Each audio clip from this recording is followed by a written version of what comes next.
Good morning, good afternoon, good evening to our guests and our listening audience out there.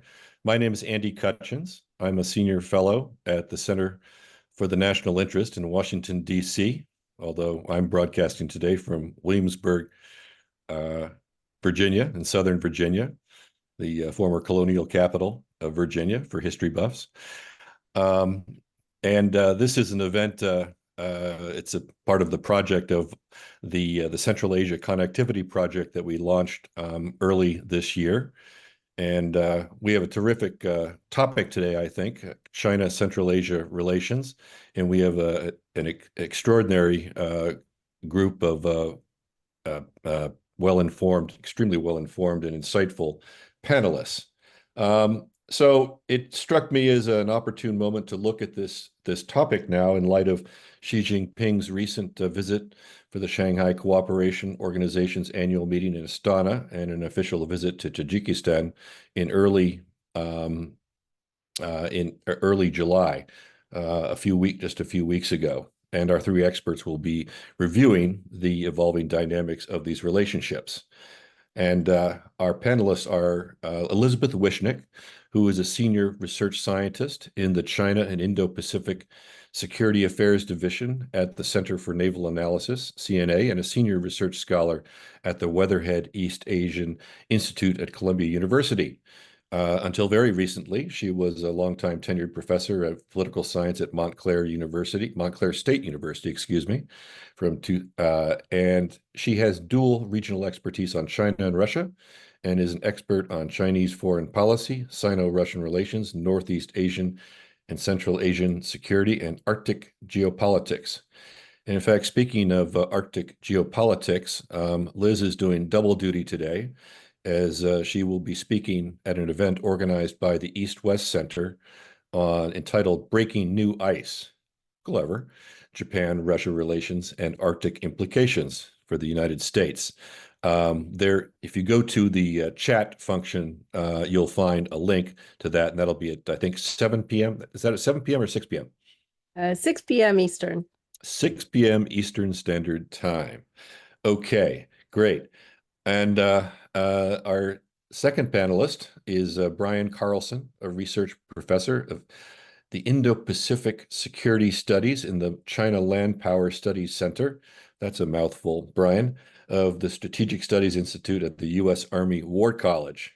It's interesting how the military is developing, I presume fairly recently, these centers on Indo-Pacific studies, reflecting the organization of our Asian forces. Previously, he served as head of the global security team at the Center for Security Studies at ETH Zurich, and prior to that, as a postdoctoral fellow and researcher at the RAND Corporation. I must say that, Liz and I have known each other for about 40 years. We both did our dissertations on Sino-Soviet relations. She was more clever and continued and published a version of her doctorate as a book, Mending Fences, very, very good book in the 1990s. Brian also did his PhD dissertation on Sino-Russian relations at the same institution where I did mine on a similar topic, of course, several decades apart, but both working with the same mentor, Dr. Bruce Parrott, now Professor Emeritus. And our third speaker is Tamur Umarov, a fellow at the Carnegie Research Russia Eurasia Center, specializing in Central Asian countries' domestic and foreign policies, as well as China's relations with Russia and Central Asian neighbors. Tamur is a native of Uzbekistan, and he holds degrees in China studies and international relations from the Russian Presidential Academy of National Economy and Public Administration and the Moscow State Institute for International Relations, McGIMO. All three of our discussants, by the way, speak both Russian and Chinese. Wanted to make sure to note that. Tamur also has a recent publication on the Carnegie website, looking into talking about our topic our topic specifically today, published just after Xi's visit to Central Asia a few weeks ago. Okay, I'd like to turn it over to our panelists, and the speaking order will be Tamur, and then Liz, and then Brian. And we'll move on into discussion format from there. Let me again welcome to our audience online, and urge you to submit any questions or comments you have about what our speakers are saying or have said into the chat function, and we will do our best to turn to those during the discussion. Okay, thank you very much. And Tamur, the floor is yours. Thank you very much for having me. It's a great pleasure and honor.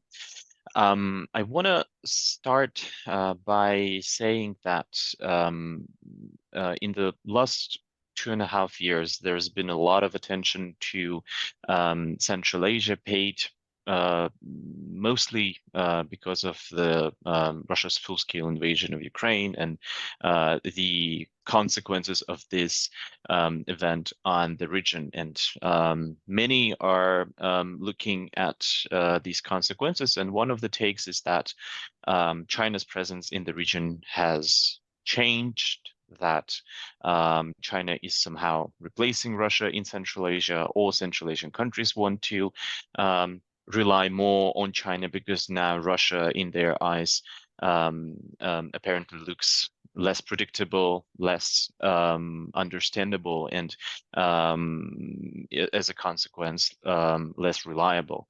However, in my opinion, this is not the reality, and reality is much more nuanced and detailed. Here I want to kind of look at the things from the Central Asian perspective, how Central Asia pursues its role in Eurasian continent. And for Central Asia, for the last 3 decades, and it's relevant today as well, the most important thing in foreign policy was to have diversified ties with the world. As a region that appeared on the map in the early 90s and in the very beginning of the independence period was very much dependent on Russia and had almost monopolious presence of Russia in every single sphere, it was very important for Central Asia, and continues to be important, to have counterbalance for Russia.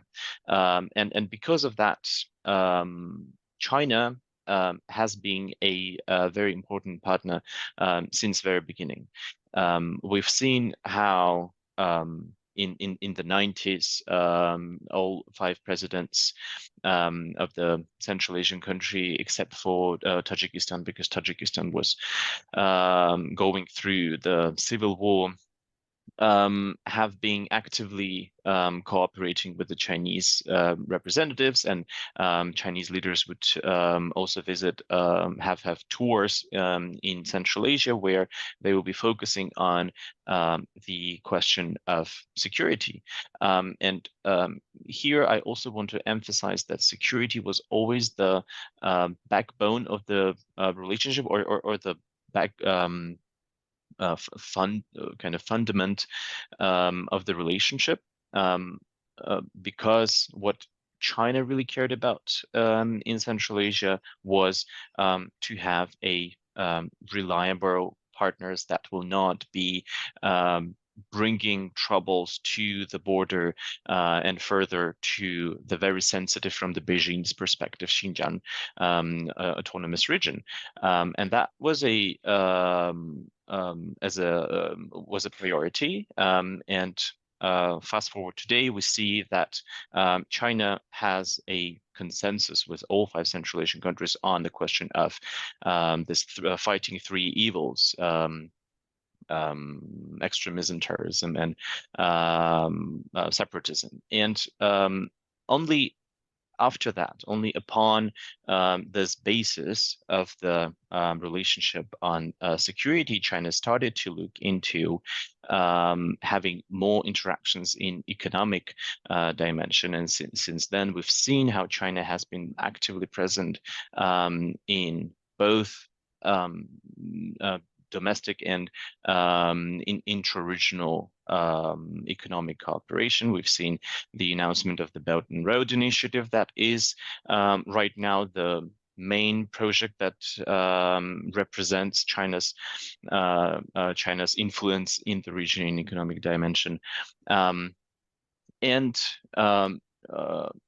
Now we are in the phase of China's presence in Central Asia, where there is a consensus on security dimension. There is an understanding and mutual cooperation on economy, and upon that, now we have the most important thing when we talk about authoritarian countries.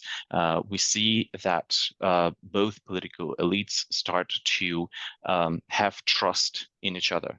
And by that, I mean, we see for the first time in the region the examples of how different representatives of different political elites from different Central Asian countries cooperate with Chinese businesses, have informal ties with them, welcome Chinese representatives to invest into some of the spheres that are controlled by the people who are close to power, which is a clear sign of trust. And this is important because forever Russia has been the only country outside of the region that was allowed to be to enter into this close circle of trusted partners, and now we see the change with regard to China. However, all of those changes are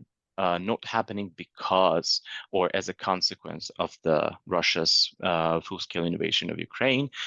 They are happening because of the kind of systemic relationship between Central Asian countries and China. They're happening because Central Asia wants to have China's presence be enlarged into other spheres, and to have a counterbalance in the face of Russia.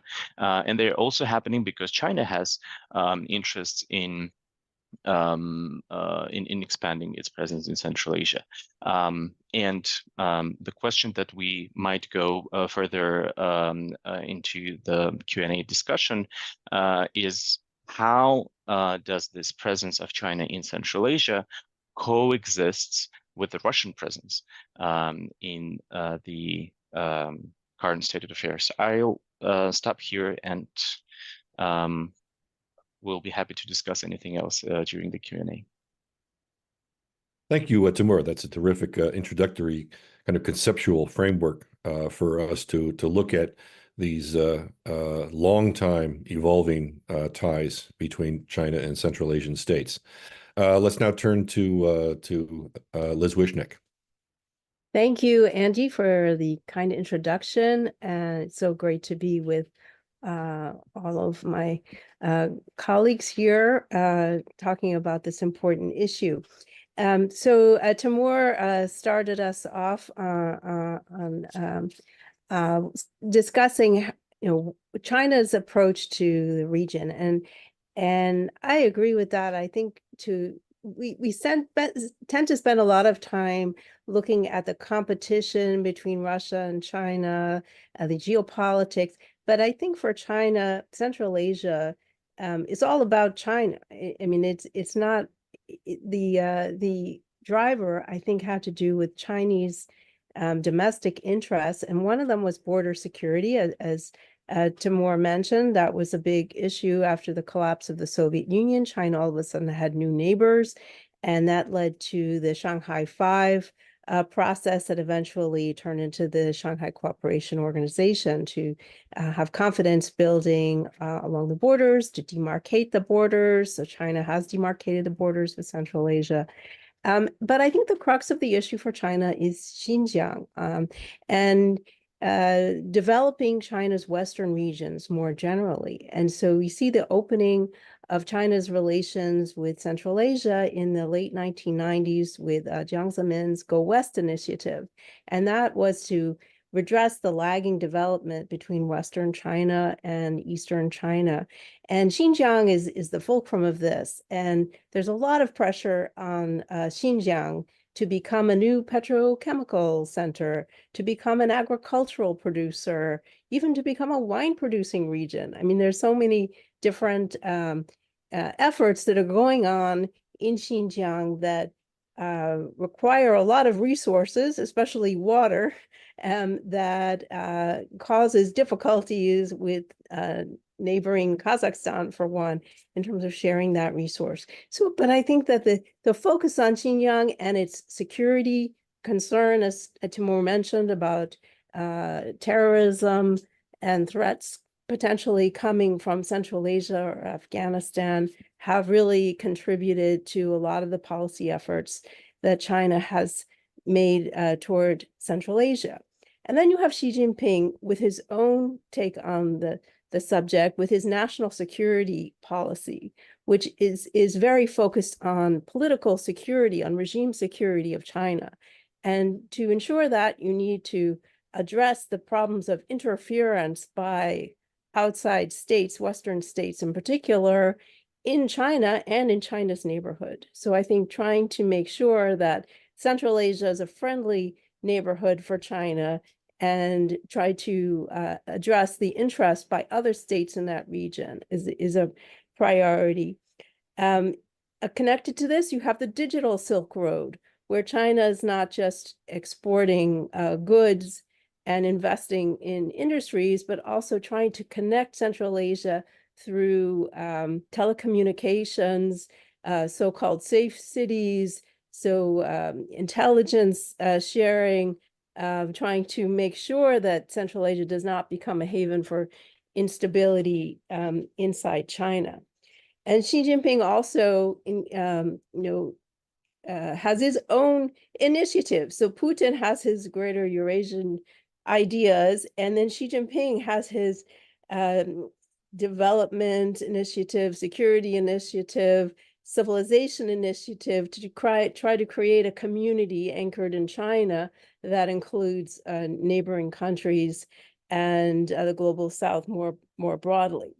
So all this being said, even though, as Tamur argues, Central Asians wanted to diversify away from Russia to have more choice, China's not necessarily the only partner they want. And they've been trying, especially recently, to engage with European countries, with India, with Iran, with Turkey, with a broader range of countries. So if Russia is called toxic, and that's a word I heard often in Kazakhstan when I was there, China's also considered a threat in certain respects. And I've looked more closely at resource relations between Kazakhstan and China for a book that's forthcoming called China's Risk, Energy, Water, Food, and Regional Security.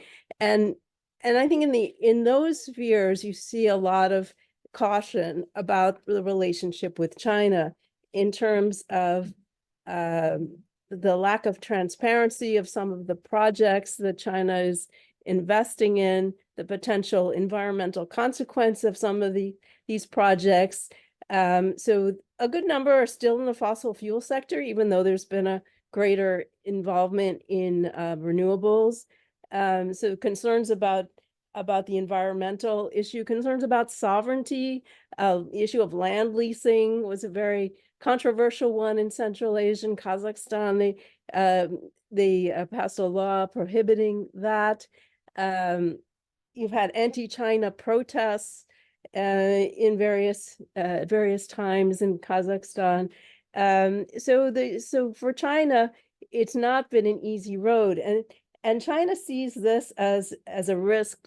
Also, the so-called China threat problem that they have. They sometimes blame this on Russia, or the US, but there is a current in society that's very cautious, if not skeptical or hostile to China, and that gives Russia also, despite all the concerns people now have about Russia since the invasion of Ukraine in 2022, gives Russia a continued predominant role in the region. So China, yes, to counterbalance, but China also has its set of problems. And for China, they look at the generational change in Central Asia with some alarm, because you have a lot of much more internationalized young people who are aware of global trends. They don't buy into the Chinese information space.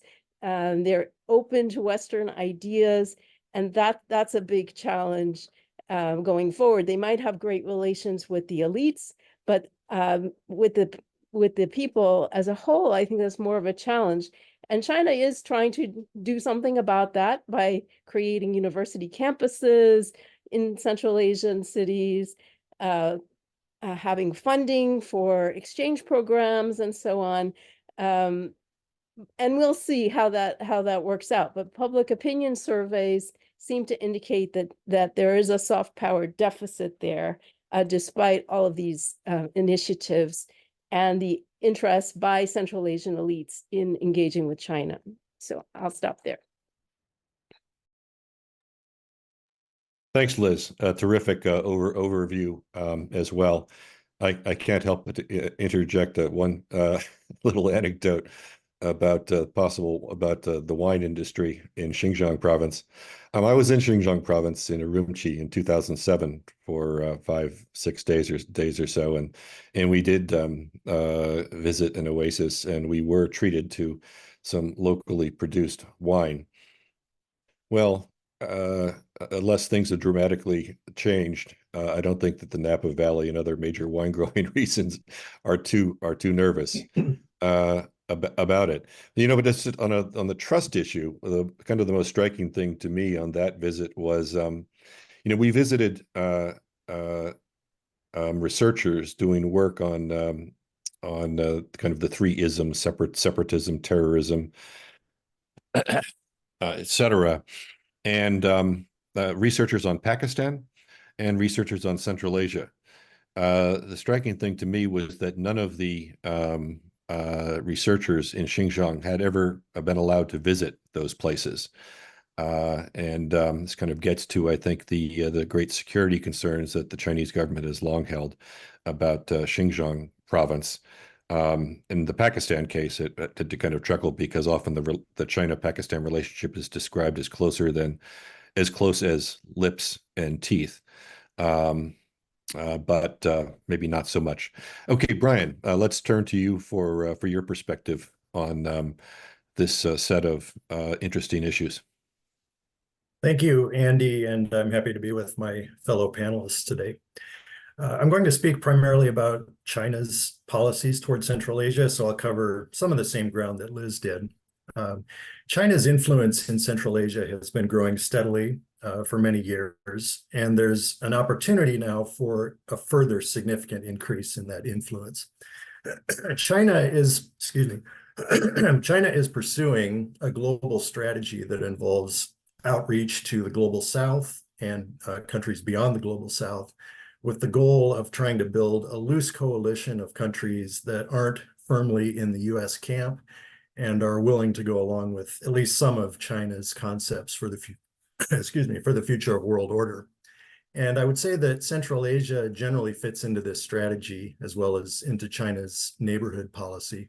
But of course, Central Asia has its own particular characteristics, and so China has its own particular policies in the region. China has several interests in Central Asia, and I would say, first of all, I absolutely agree with Liz and Timur that Xinjiang is central to this. China has an interest in stability and prosperity in Central Asia so that sources of instability don't spill over into Xinjiang, and so that Central Asia can be an outlet for the economic development of Xinjiang, which contributes to stability. So that's an absolutely essential objective. China also sees Central Asia as an important source of energy and minerals. As long ago as 2005, the Kazakhstan-China oil pipeline opened up. And in 2009, the Turkmenistan-China gas pipeline opened up. And there are actually now 3 gas pipelines going from Turkmenistan to China. And there are many discussions about a 4th line known as Line D that would go through Tajikistan and into China. And so Central Asia is an important source of oil and gas to China. And furthermore, it's a secure overland source of oil and gas traveling through pipeline. And this could be really important for China in the event of a war over Taiwan or some other armed conflict in the Asia-Pacific region, when the US Navy might try to cut off seaborne shipments of oil and gas to China. And so the oil and gas that China receives from Central Asia, as well as from Russia, are important in that respect. China also has significant mining operations in Central Asia for gold and copper. And recently, China's interest in nickel and other critical minerals for use in electric vehicle batteries and solar panels has increased significantly. So all of that is a major interest for China. Then, of course, China has a strong interest in Central Asian infrastructure. Of course, it was in Astana back in 2013 that Xi Jinping announced the Silk Road Economic Belt, which became one component of the Belt and Road Initiative. So China has made major investments in building and upgrading regional railroads and roads. And of course, now there is the discussion of the China-Kyrgyzstan-Uzbekistan Railway. There was an agreement on this in June, although it seems to me that there's still a lot that remains unclear in terms of the route and the financing and so forth. But if that goes ahead, I think it will be significant. China has different corridors as part of the Silk Road Economic Belt. It focused for a long time on the northern corridor, going through Kazakhstan and then through Russia and onward to Europe. But for obvious reasons, that line, the northern corridor, is not so promising right now. So this has opened up possibilities in the central corridor that would allow China to ship goods by rail onward to Iran, Turkey, the Middle East, and Europe. So that is also an interest of China in the region. China also has growing security interests in Central Asia. And we've talked a little bit about the effort to manage the relationship with Russia in the region. And people have said for many years that there's a sort of informal agreement on a division of labor in which China promotes economic development, whereas Russia maintains the main security role in the region. But starting several years ago, China did begin to engage with the countries along its western border, Kyrgyzstan, Tajikistan, Afghanistan, and Pakistan, in a format that did not include Russia. And the discussions were mainly about security along China's western border and making sure that instability didn't spill over, especially from Afghanistan, across the border into China. And a few years ago, reports emerged that China had established a military base in eastern Tajikistan. It eventually emerged that it was for the People's Armed Police, not for the main PLA military. And maybe Tamur could speak more about this, but according to an article that he co-authored a year ago, I think there are actually a couple of People's Armed Police bases there now. And so this is a delicate issue, but I think that China has explained to Russia that it's not part of an effort by China to greatly expand its regional security role, but to focus mainly on that western border. Tajikistan is the only country that borders both Afghanistan and China, and so China has a strong interest in making sure that instability doesn't spill from Afghanistan through Tajikistan and into China.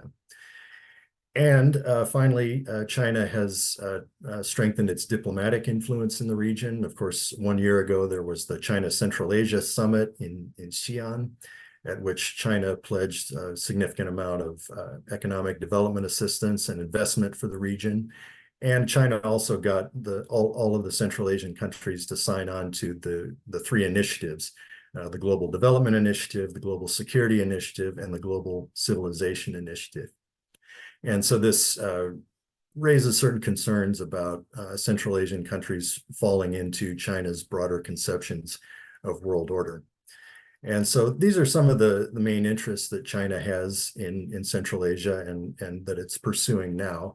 It will be a delicate issue dealing with Russia. I think that so far China and Russia have managed this issue very well. They have an overall interest in strengthening that bilateral relationship for the sake of resisting the United States and its allies and promoting a new kind of world order. And they don't want tensions in Central Asia to ruin that. But at the same time, the long-term trends are clear. China's influence is growing in the region. Russia has levers of influence that it should be able to use for quite some time, but there does seem to be at least some evidence of a little bit of slippage of Russian influence in the region, although Putin has tried very hard to maintain it with frequent meetings with Central Asian leaders. And after his visit to China in May, he called the leaders of Kazakhstan and Uzbekistan to fill them in on that meeting. And so I do expect Russia to maintain a significant amount of regional influence for some time to come, but clearly China's influence is on the rise. And so this does pose challenges for the Central Asian countries. In the past, they've kind of tried to play Russia and China off against each other to some extent. That will be more difficult given that China and Russia have a very close partnership. And so it will be difficult for Central Asian countries to navigate great power relations in the coming years. It's true that they can look beyond just Russia and China to other partners, but it will pose a great challenge to the multi-vectored foreign policy that they've tried to pursue for many years. So I'll stop there. Brian, thanks so much. Excellent overview also. I wonder if we might focus in a little bit more on Tajikistan. Brian, in particular, made some remarks about it, and she went to Tajikistan early this month. What were their significant deliverables? What were his goals with this visit to Dushanbe? Tamur, why don't we start with you on that one? Yes, this is actually a very important visit. Symbolically, it is a unique visit by Xi Jinping to Tajikistan, considering that previously he's never been to Tajikistan only for the state visit. It was always combined with the SCO summit or something, sort of a multilateral event. So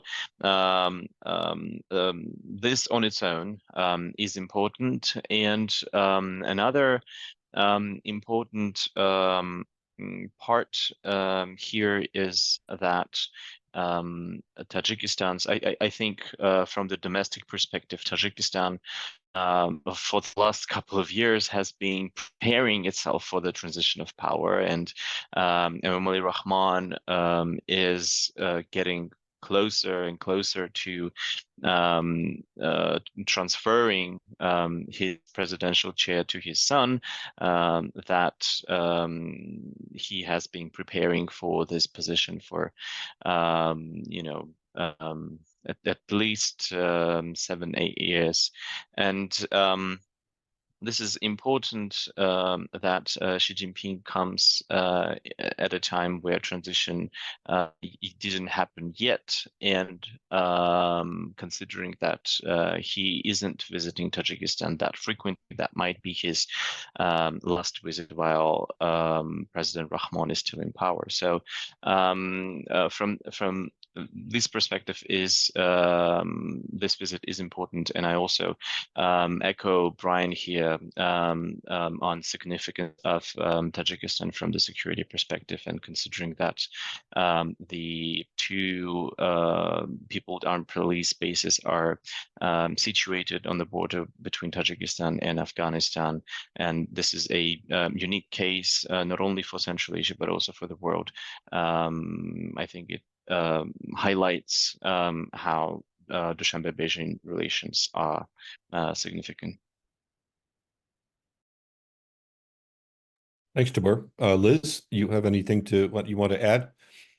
Yeah, I would agree that leadership change is a big concern for China about Central Asian governments in general, and they tend to have less information about the domestic politics of these countries than they need, and they have relied on Russia to provide that information. For example, in the events in Kazakhstan in January 2022, but Russia has been not always very forthcoming in sharing information or with China. Not too surprising, I guess, there. Also, I think for China, there's a lot of concern about Afghanistan and its future, and Tajikistan is seen as integral to that question. And as Brian mentioned, with the People Armed Police posts in Tajikistan, trying to deflect any potential security challenges. So I think they probably see Tajikistan as a kind of weak link on China's border, and they're trying to invest as much as possible to bolster Tajikistan. Although I would say that sometimes it doesn't have the desirable conclusions, like the investment in a gold mine there has led to some dissatisfaction on environmental grounds as well. So I think Tajikistan is going to be an interesting country to watch. Thank you very much, Liz. Let me pursue this line a little bit with a slightly different tack. I mean, aside from the Russian full-scale attack in Ukraine in February of 2022, I think the biggest event for the region was the U.S. withdrawal of military forces in Afghanistan in August of 2021. And then on top of that, you have, well, with the Russian war in Ukraine, I have to wonder, the Russians, 201st Motorized Division has long been guarding the border between Tajikistan and the rest of the world, but particularly Afghanistan. But I would have to think that those forces have been decimated, or they're maybe a skeletal form, given the transfer of as much equipment as possible to Ukraine and cadres as well. So I think you have they're nearly a full-scale exit of the United States as a security guarantor, and what I think is a diminishment of the Russian role. How do you guys want to talk a little bit about how China perceives Afghanistan as part of the region of Central Asia, how it fits into the equation?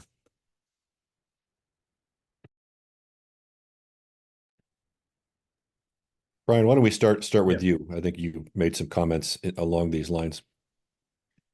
Yes, I agree that the U.S. withdrawal from Afghanistan did potentially open opportunities for China with respect to Afghanistan. China and Russia, from not too long after the September 11th terrorist attacks, did have an interest in limiting the U.S. presence in the region, and in the long run, making sure that there was not a major U.S. presence there. At the same time, China had concerns about the implications for regional stability of the U.S. withdrawal. But both China and Russia engaged in outreach to the Taliban, actually for years leading up to the takeover by the Taliban. So they tried to lay the groundwork in case the Taliban came back to power, and to try to have a workable relationship. And so in the period right after the U.S. withdrawal, or possibly right before it, I'd have to go back and look, but there was a Taliban representative who made a statement that the Taliban, essentially it was a support for China's policies in Xinjiang, or at least a pledge not to do anything that would aggravate the situation in Xinjiang. And so China has engaged in that diplomatic outreach to make sure that at a minimum, instability doesn't spill over from Afghanistan into China. Potentially, there are opportunities for China in terms of investments in the region, in terms of mining, rare earth minerals, or possibly even for bringing it into the Belt and Road Initiative with some regional connectivity projects. But of course, that all depends on security and stability in Afghanistan. And so we're a long way away from that. In the long run, though, China might have some interest in those kinds of projects. Thanks. Tamur? Yeah, I will agree with Brian, and I also wanted to shift a little bit to some of the cooperation questions that I see in the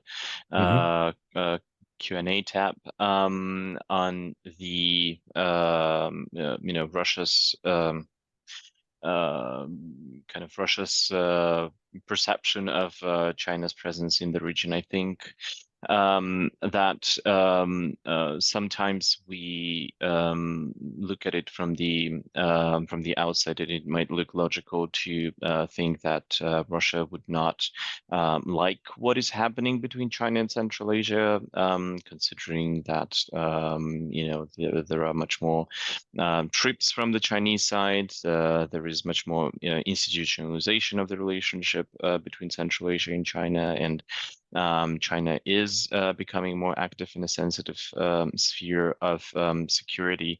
But in my view, we tend to underestimate the level of cooperation that exists between Moscow and Beijing on Central Asia. If we just take a look at the official documents, we will see that Russia and China are publicly claiming that they are cooperating on Central Asia. The last 3 joint statements that have been published after Xi Jinping's and Putin meetings in Moscow and Beijing show us that there is a clear wording and clear phrases in these documents that claim that Russia and China are cooperating in Central Asia on preventing those regions from importing color revolutions, whatever that means. But in fact, not only on the political dimension, but also in other spheres, we see that there are clear signs of this cooperation on the ground. I think it's the future for the region is not as some people might think that Russia and China are inevitably going into a conflict in Central Asia. I think it will be a hybrid future where there will exist some sort of competition between these 2 countries, but also a lot of competition and a lot of cooperation. And in my view, cooperation is also something that Central Asian countries want to see. At least they want to see different countries coexist in the region, and they do everything that allows different countries, even those countries that have problems in their bilateral relationship, like Russia and say the US, they can coexist in, say, Kazakhstan. We see that the presence of the US in this country is higher than in any other Central Asian country, and Russia is, of course, one of the big countries that has stakes in Kazakhstan. So I think that will be the future of China and Russia in the region. Thanks. Liz, did you want to jump in? Yeah, I think I agree that there's more collaboration between Russia and China than meets the eye, especially where certain political aspects are concerned. And I think we need to keep in mind that Central Asia is one of the routes that Chinese entities use to send their dual-use items to Russia for use in Ukraine. And of course, there's a lot of different sentiment on the war in Central Asian countries and large swaths of public opinion opposed to the war, but there are certain business entities and elites that are collaborating in this trade. And so I, even though China claims that it is neutral, I mean, it does use this one channel. But I would also caution that we need to avoid overstating China's role in the region. For example, if we look at energy in Kazakhstan, China's percentage of investment in the Kazakhstan oil production has actually declined from 30% of production to 16%, declined over the past decade. So from 2010 was 30%, 2022, 16%. So, and also I would say Russia has a big impact on the way Kazakhstan exports its energy. So, because the pipelines that go west go through Russian territory, and so Russia can shape where Kazakhstan ships west, and also Russian oil companies Kazakhstani oil to China. So Russia's role is still important. However, China has a big role when it comes to water, because the water resources are upstream in China for the Ili River, the Irtysh River. And so China has a big impact on Kazakhstan's development and in this negative sense by refusing to participate in multilateral talks on these rivers or provide information that would be needed to address the issues of water quantity and quality there. So I think the picture is more complex than if we look only at the trade figures where China surpasses Russia in the region. It's not only about that, it's about all of these levers of influence that are sometimes behind the scenes that we don't always focus on. Thanks. There's a lot of comments and questions now in the Q&A section. I think one from Marcia Olive follows up a bit directly from some of the things that Liz and others have said about the concerns that Central Asian states have about China. And I think, paraphrase the question, what is there a role for the United States to play, which can help to mitigate, I suppose, some of these concerns about China?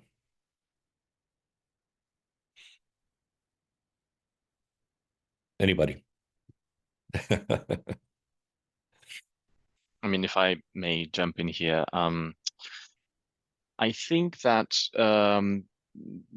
when there was previously a Trump administration in the US, the approach to mitigate some sort of China's growing presence in Central Asia was to try to involve Central Asia into bilateral US-China relationship and try to persuade them not to be so welcoming with China, not to have not to cooperate so much with China, but rather turn into the other direction and cooperate more with the US.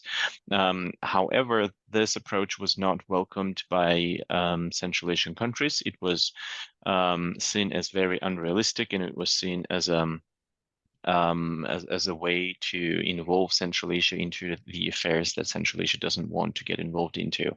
But what we have seen changed in the last couple of years from the US approach towards Central Asia is, in my view, the current administration got rid of this approach and started to not even mention so much China, Russia, or anything outside of Central Asia when it comes to building relationship with the region, but rather highlight the strategic importance of the region as it is. And I think this is the only approach that can work, thinking about what can be the spheres where the US is irreplaceable partner, and where Central Asia should strive for more American presence, and working on specifically those spheres where Russia or China are not capable of competing. I think that's the only way to stay relevant and gain trust actually in Central Asia, because the US has lost its trust in the region after many different events, but particularly after the withdrawal from the Afghanistan in 2021. Thanks, Tamur. Brian, Well, I anything on agree U.S. with policy? Yeah, I agree with what Timur said about how the Biden administration took the approach of not trying to force the Central Asian countries to choose sides or to pull away from China, but to mostly just focus on looking for areas in which there could be cooperation between the United States and the Central Asian countries, whether that's on agriculture or student exchanges or clean energy or a whole variety of fields like that. I think that the United States also has an interest in encouraging the Central Asian countries to work more closely among each other to strengthen intra-regional collaborations, and that should strengthen the Central Asian countries' hand in dealing with China. And possibly the United States also has an interest in other countries exerting some influence in the region, including Turkey, as a way to somewhat or to give the Central Asian countries some other options. And I think the original question discussed what are some of the concerns that Kazakhstan has in particular about China. I think there have been concerns about China leasing agricultural land in Kazakhstan. There have been incidents in which there were labor disputes between Chinese oil companies and Kazakh local workers. Of course, there are the water issues that Liz mentioned. More broadly speaking, when I was in the region a year ago on a State Department sponsored trip, someone asked me, what would the Central Asian countries do if China were to invade Taiwan?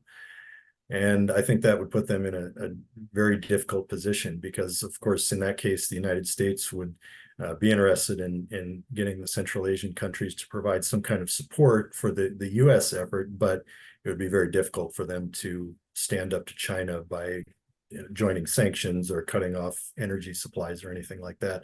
So the Central Asian countries in that case would just have to try as hard as possible to maintain neutrality and stay out of it. Yeah, I completely agree. And I think that would be the best case scenario that we could expect from the Central Asian states, is to do their best to stay out of it. Liz, any thoughts on this? I agree with everything that has been said. I just want to add that the U.S., I think of late, has focused more on functional areas of cooperation rather than grand strategies, looking at strategic minerals, customs clearance, green energy, things like that, where the U.S. can play a useful role. I think another area that would be very promising and helpful would be education. And both Brian and I are involved in a U.S. State Department sponsored program called CARNET to help support China studies in Central Asia by pairing experts with U.S. scholars. And I think there's a big desire in the region for greater access to U.S. educational resources in terms of financial support for research, also access to libraries and information. I mean, to get Central Asia out of both the Russian and Chinese information space, they need to have access to other information spaces. And so I think that there's certainly initiatives that could be taken that would help support the greater choice that we want Central Asians to have outside of their very difficult neighborhood. Well, as the former president of the American University of Central Asia, I can only wholeheartedly agree with the point about the United States can play a very positive role in education. I think that the AUCA has probably been the most successful U.S. project in the region over the last 30 years. And this is really a comparative advantage that we have. It's a product that certainly the Russians and the Chinese cannot offer. There are a number of questions and comments in the out there. Several of them kind of push more on what could break, as Zakria Barskai put it, what could decouple China and Russia in Central Asia. And tied to that is Alton Osler's question: do Central Asian capitals view Putin's recent warmongering as kind of an aberration in Russian policy over the long term, or consider it part and parcel with Russian conduct in the region, past and present? And Jan Kalitsky also expanding on the impact of the Ukraine war on Central Asia and China. What's the impact of Central Asian sovereignty concerns, and may China develop more opposition to Russian interference, including Xi's recent support of Kazakh sovereignty?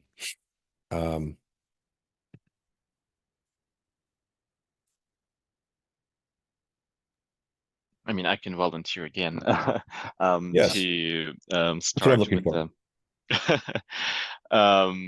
to start with the question on what event can break the Russia-China partnership in Central Asia. I think that's something that is not very likely right now, when one country will be playing against an country in Central Asia. For now, this is not something that I expect to happen in the foreseeable future. And in my view, both Russia and China have a very strong incentives to stick to each other, to cooperate more, and to develop their relationship, not only because of the growing anti-Americanism, but this is an important factor as well, but also because of some of the strategic thinking behind Russia-China relationship in political dimension, in economy, and because these are both authoritarian, non-democratic countries that understand each other much better than in other cases. So, in my view, if China or Russia will be trying to kind of squish the other country out of Central Asia, that would be the moment when it will all get shaky and risky. But for now, nothing in this direction isn't happening. People tend to point to different things like China getting more involved into security dimension, where Russia was always this monopolist partner for Central Asia, the main security guarantor, and people think that if China is also in this sphere of interest that was always kind of belonged, quote unquote, to Russia, that mean that it automatically would bring to some sort of a conflict. But I think that until China has the same interest in security dimensions as Russia, we're in safe space here, and no one is gonna start working against each other. So this is my opinion on that. Thanks, Tamur. Liz? I'll speak on the sovereignty issue. I happened to be in Almaty just after Xi Jinping made that statement. And although there was some enthusiasm about it locally, I think we have to be cautious about that for a couple of reasons. One is that China, when it talks about sovereignty, tends to think mostly about its own sovereignty and the threats to its own sovereignty rather than defending other countries' sovereignty. And secondly, I think we should keep in mind the 2013 agreement China signed with Ukraine, which in a written form pledged that China would uphold Ukraine's sovereignty. And while it is true that China has yet to recognize the annexation of Crimea or other territories from Ukraine. China has been an enabler of the Russian war. So I don't know how far we should take this pledge of sovereignty to Kazakhstan as any indication of any Chinese support for Central Asians in case of a conflict with Russia. Thanks. Yeah, I well remember that December 2013 agreement between Ukraine. It was about $10 billion worth of infrastructure agreements, and most of them had to do with trade and transport, and the greatest majority of them had to do with Crimea and Sebastopol. The Chinese were also expressing considerable interest in the Ukrainian military-industrial complex. And that struck me at the time as a potential problem for Beijing and Moscow at some point. But Mr. Putin resolved it in his own inimitable way. Brian? I think that as long as China and Russia have a shared interest in resisting the United States and trying to revise the world order, they're very unlikely to let problems in Central Asia spoil their relationship. Russia is becoming more and more dependent on China, so it's not really in a position to strongly resist China's inroads into Central Asia. But I think that China also has an interest in at least demonstrating to Russia that it respects its interests and isn't going to trample on them. Several years ago, Zhao Huasheng, a good Chinese analyst of Russia and Central Asia, wrote that if China were to pursue its interests in Central Asia in a way that antagonized Russia, then for the sake of gaining a little, it would lose a lot. And I think that principle does guide China's policy. So I think they will be careful about respecting Russia's interests, but at the same time, they recognize that the long-term trends are in their favor and their influence in the region will grow. I think that's absolutely right. And I'm glad that you quoted my dear old friend Huasheng, who is very wise on many issues having to do with Central Asia. I'll just make one last comment before thanking you.